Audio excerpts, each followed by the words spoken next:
Hi friends, அனைவருக்கும் வணக்கம். இன்றைக்கி வீடியோவில் நம்ம என்ன பார்க்க போகிறோம்னு பார்த்தீங்கன்னா, புளி இல்லாமல் ரசம் வைக்க போகிறோம். அது என்ன ரசம்னு பார்க்கலாம். வாங்க வீடியோக்குள்ளே போகலாம். புளி இல்லாமல் ரசம் எப்படின்னு பார்க்குறீங்களா? மாங்காய் வேக வச்சு தான் ரசம் வைக்க போகிறோம். வாங்க அது எப்படி வைக்கணும்னு பார்த்துடலாம்.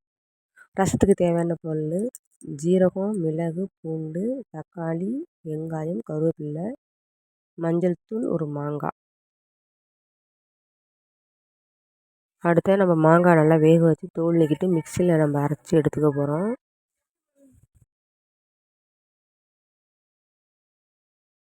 முதல்ல நம்ம அடுப்பு பற்ற வச்சு மாங்காய் வேக வச்சு எடுத்துக்கலாம். மாங்காய் ஒரு சைடு வேகட்டும். அதுக்குள்ளேயே நம்ம ரசத்துக்கு தேவையான பொருள் நம்ம இடித்து எடுத்துக்கலாம். ஃபஸ்ட்டு மிளகு, ஜீரகம் ரெண்டையும் நம்ம இடித்து எடுத்துக்கிறோம். ரசத்துக்கு நேரம் அரைக்க வேண்டியதில்லை, நம்ம ஒன்றும் பாதியமாக உடச்சாலே போதும்.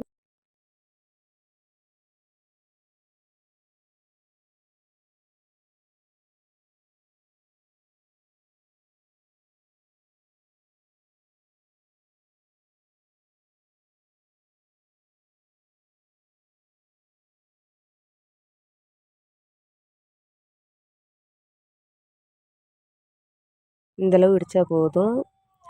அடுத்து வெங்காயம், பூண்டு ரெண்டையும் நம்ம இடித்து எடுத்துக்க போகிறோம். அதுவும் 1 2 தான் நம்ம உடச்சி எடுத்துக்க போகிறோம்.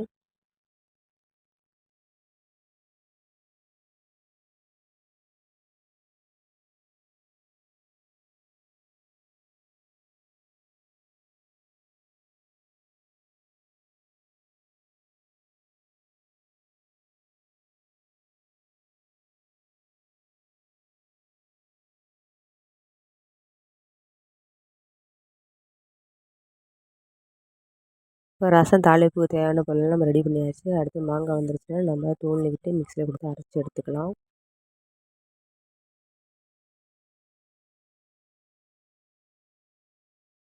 மாங்காய் நல்லா தோல் நீக்கிடலாம். தோல் நீக்கிட்டு நம்ம அதை பீஸ் பீஸாக வெட்டி நம்ம மிக்சியில் போட்டு அடித்து எடுத்துக்க போகிறோம் பாலாம்.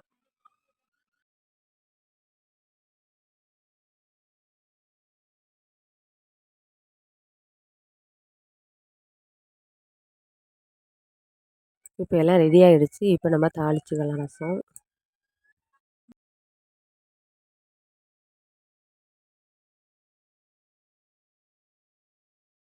நம்ம நார்மலாக தக்காளி ரசம் எப்படி தாளிப்போமோ அதே மெத்தடில் தாளிச்சிக்கலாம். நான் தக்காளி அதிகமாக சேர்க்காம ஒன்று தான் சேர்த்துக்கிறேன். ஏன்னு கேட்டிங்கன்னா மாங்காய் புளிப்பாக இருக்கும். அதனால தான் நான் ஒரே ஒரு தக்காளி சேர்த்துக்கிறேன்.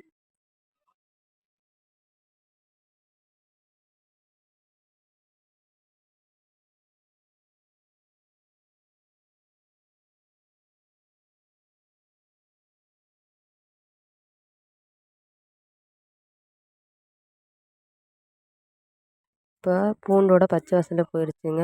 அடுத்ததாக நம்ம மாங்காய் தண்ணியை சேர்த்துக்க போகிறோம். இப்போ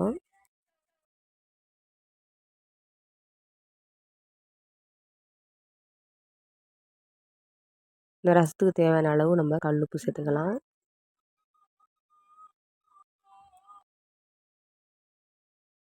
அவ்வளோதாங்க, மாங்காய் ரசம் ரெடி ஆகிடுச்சு. இந்த வீடியோ உங்களுக்கு பிடிச்சிருந்தா லைக் பண்ணுங்கள், ஷேர் பண்ணுங்கள், கமெண்ட் பண்ணுங்கள். மறந்துடாமல் சப்ஸ்கிரைப் பண்ணிடுங்க. தேங்க்யூ.